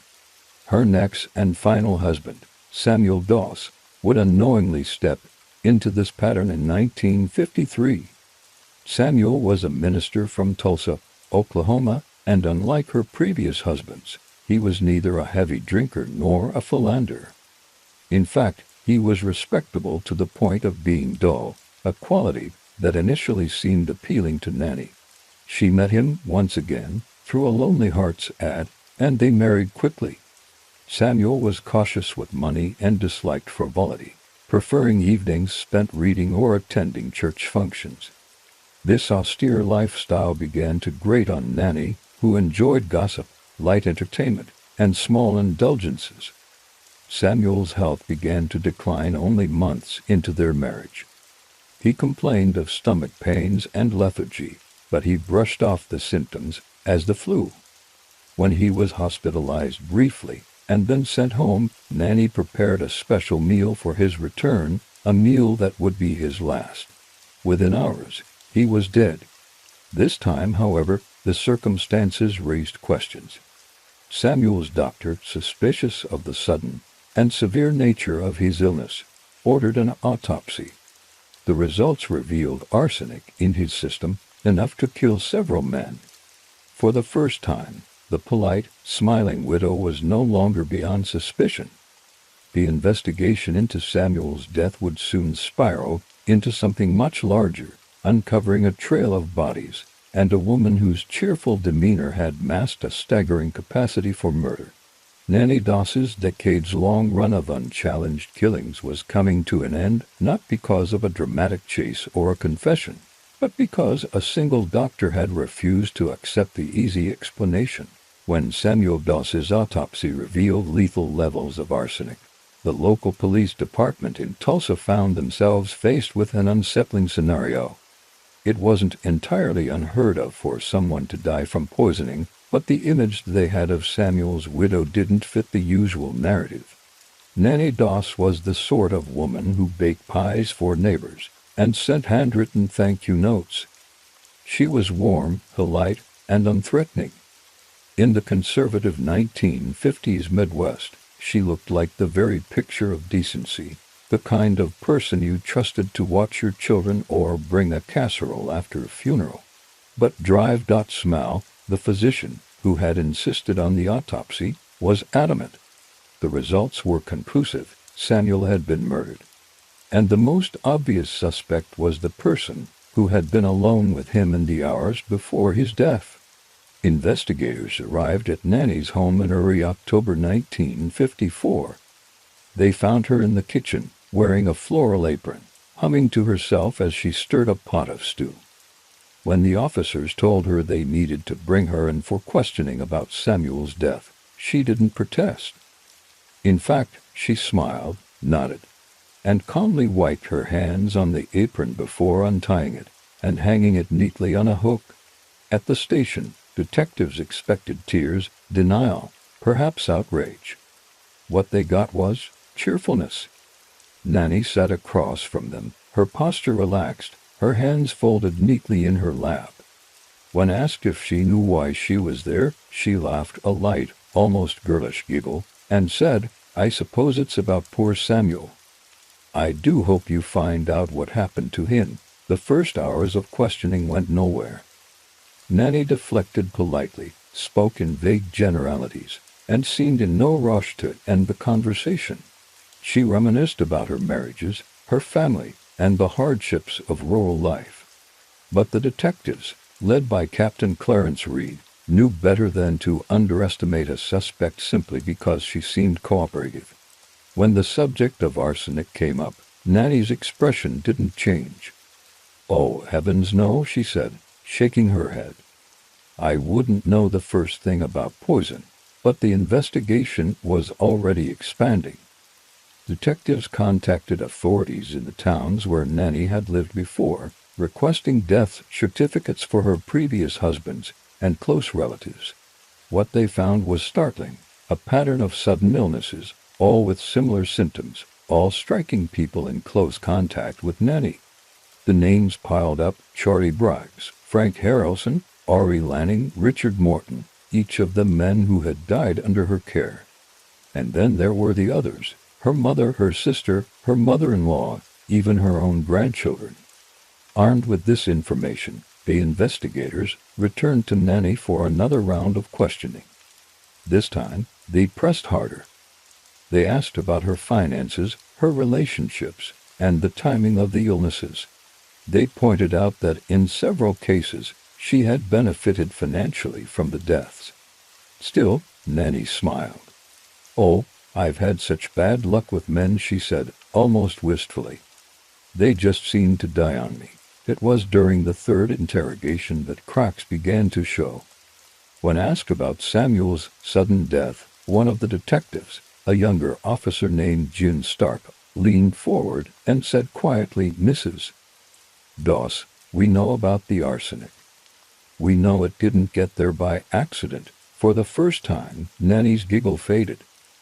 She looked down at her hands, then back up with a faint smile that didn't quite reach her eyes. "Well," she said softly, "I suppose you've been talking to people." What followed over the next several hours was one of the most unsettling confession sessions in Oklahoma's history. Nannie didn't just admit to killing Samuel. She began recounting the deaths of her previous husbands, as if she were telling mildly amusing anecdotes. She described the arguments, the disappointments, the moments when she decided she'd had enough, and then the quiet, deliberate preparation of the arsenic. In most cases, she said, she mixed the poison into their food or drink, often something sweet like pie or coffee. When asked why, her answers varied. Sometimes she claimed the men were cruel or unfaithful. Other times, she said they bored her or wouldn't let her watch television shows she liked. She spoke of one husband who wouldn't let me have a radio, another who stayed out all night, and another who was just plain mean. But she also admitted that sometimes she simply didn't feel like being married anymore, and killing was an easier solution then. Divorce. The detectives were struck by the way she told these stories. There was no apparent remorse, no visible discomfort. She laughed at odd moments, as though recalling a fond memory. When they asked about her mother's death, she smiled and said, "Oh, Mama was just a burden toward the end. I thought it'd be kinder to help her along." About her sister, she remarked, "She was sick anyway. I didn't think she'd mind." Word of her confession spread quickly, and soon reporters were clamoring for a glimpse of the so-called Black Widow. When Nannie appeared in public for the first time after her arrest, she was dressed neatly, her hair curled, her lips painted in a careful shade of pink, and she was smiling broadly, genuinely, as though she were attending a social gathering rather than being led into court to face multiple murder charges. One photographer captured the moment she laughed at a reporter's question, and the image ran in newspapers across the country. The public was fascinated and horrified in equal measure. How could someone who looked like everyone's favorite grandmother have done such terrible things? Prosecutors decided to focus first on Samuel Doss's murder, as it was the most recent and had the strongest physical evidence. But behind the scenes, they were building cases for several of the other deaths. Exhumations were ordered, and in each case, traces of arsenic were found. The scope of Nannie's killing spree was becoming clear. She had been active for decades, moving from town to town, husband to husband, and leaving a trail of bodies in her wake. In custody, Nannie seemed to enjoy the attention. She gave interviews to journalists, often with that same disarming giggle. One reporter from the Oklahoman asked if she felt sorry for what she'd done. "Not really," she replied. "They were all just trouble in one way or another. Life's too short to live with trouble." She seemed almost pleased with the nickname the Giggling Granny, and she played into it, sometimes humming tunes during interviews or making light-hearted comments about prison food. But beneath the spectacle, the legal process was grinding forward. Samuel Doss's murder would be the case that decided her fate, but the prosecution's strategy was to make sure the jury understood the pattern, that Samuel was not an isolated victim, but the final in a long series of calculated killings.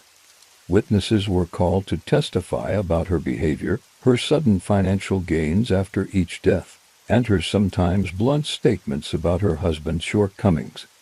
For the detectives who had first questioned her, the case remained unforgettable.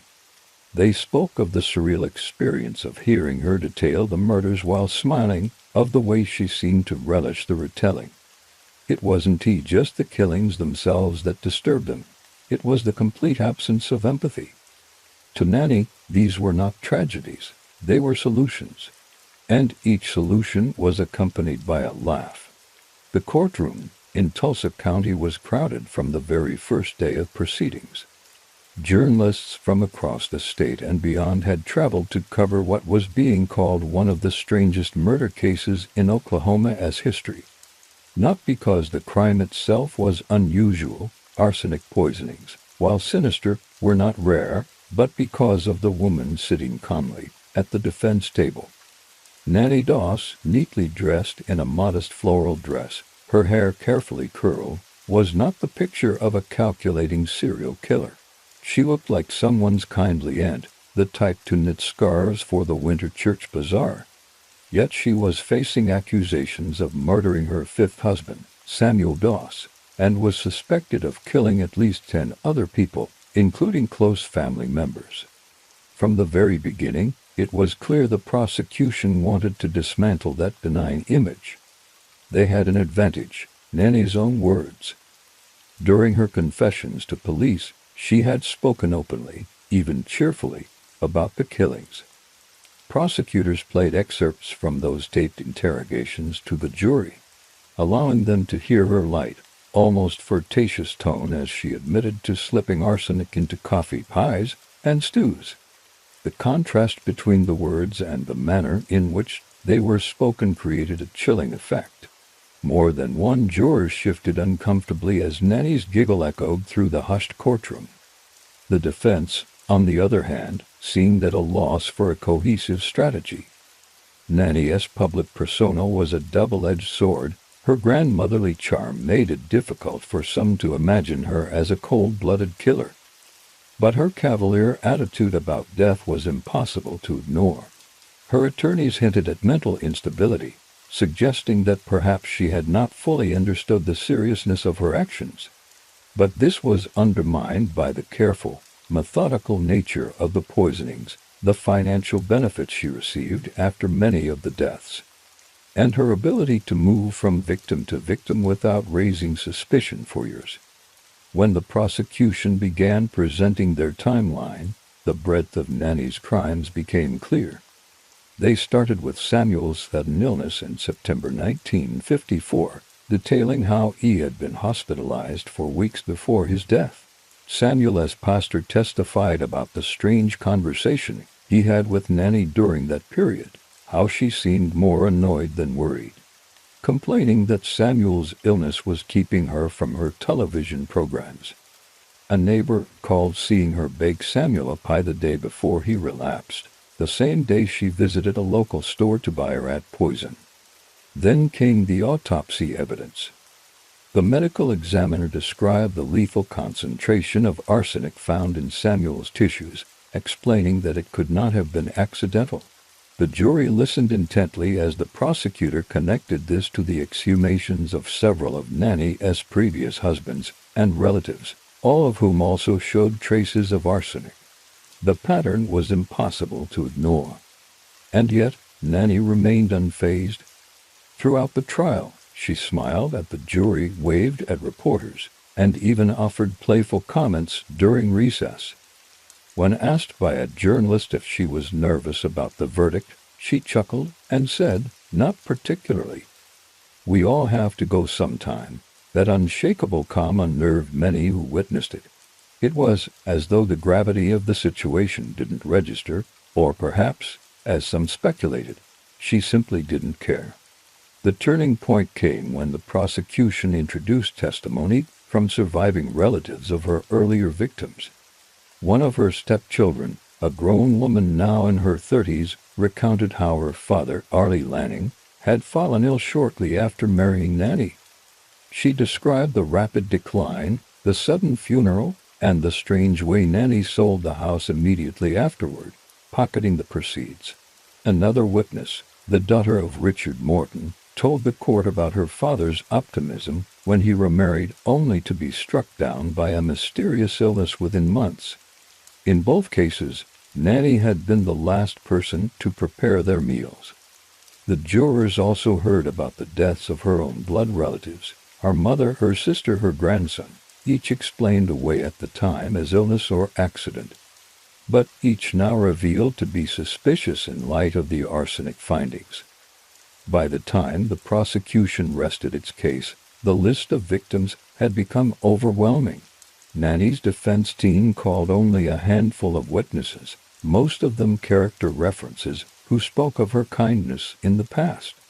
But under cross-examination, even these witnesses admitted that her sense of humor could be unusual. One recalled how Nannie had joked about her husband's wearing out too fast. Another admitted that she once made a remark about arsenic being a woman's best friend when it came to dealing with troublesome men. When it came time for Nannie herself to take the stand, the courtroom was electric with anticipation. Would she maintain the same cheerful demeanor under oath? She did. In fact, her testimony was one of the most surreal moments of the trial. She freely admitted to poisoning Samuel Doss, saying, "He just bored me to death." Well, not literally at first. The remark drew nervous laughter from some in the gallery, but the judge quickly silenced the room. She went on to discuss other victims with a casual tone, insisting she hadn't meant any harm in some cases, that it had been for their own good, or that she just got tired of them. The prosecution's closing arguments painted Nannie Doss as a predator who hid in plain sight for decades, using her charm and domestic skills to lure victims into a false sense of security. They described her as a woman who saw people as disposable and life as something she could end whenever it became inconvenient. The defense, by contrast, urged the jury to consider her age, her mental state, and the possibility of a plea for leniency. Deliberations did not take long. Within hours, the jury returned with a verdict, guilty of first-degree murder in the death of Samuel Doss. The sentence was life in prison without the possibility of parole. It was a compromise of sorts. The prosecution had considered seeking the death penalty, but ultimately decided against it, perhaps in part because of her age and the uncertainty about how a jury would respond to executing a woman who looked like she could be their grandmother. When the verdict was read, Nannie showed no sign of distress. She smiled, adjusted her glasses, and thanked the judge. As she was led from the courtroom, she paused to tell reporters, "I'm glad it's over. Now I can just rest."